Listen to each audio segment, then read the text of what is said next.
महाभारत के सबसे प्रमुख पात्रों में से एक है दुर्योधन। कुरुक्षेत्र में हुए भीषण युद्ध का प्रमुख कारण भी दुर्योधन ही था।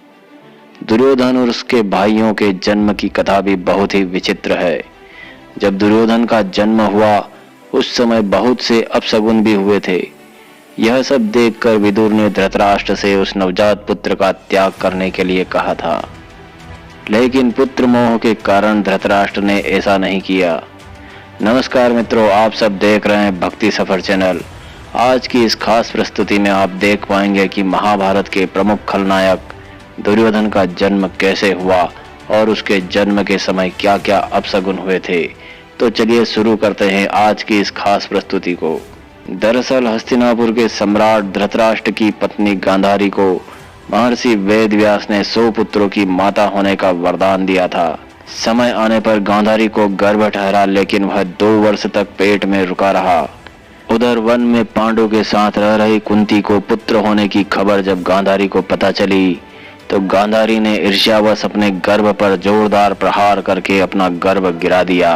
गांधारी के पेट से लोहे के समान एक मांस का पिंड निकला।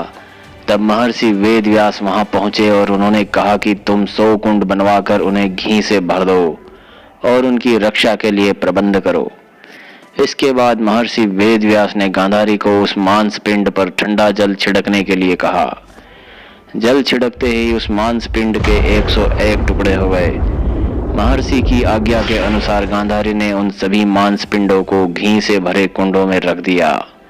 दोस्तों, कहा जाता है कि समय आने पर उन कुंडों से सबसे पहले दुर्योधन का जन्म हुआ और उसके बाद दुशासन तथा अन्य गांधारी पुत्रों का।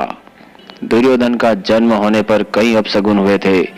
जन्म लेते ही दुर्योधन गधे की तरह रेंकने लगा। उसकी शब्द ध्वनि को सुनकर गधे, गीदड़, गिद्ध और कौवे भी चिल्लाने लगे।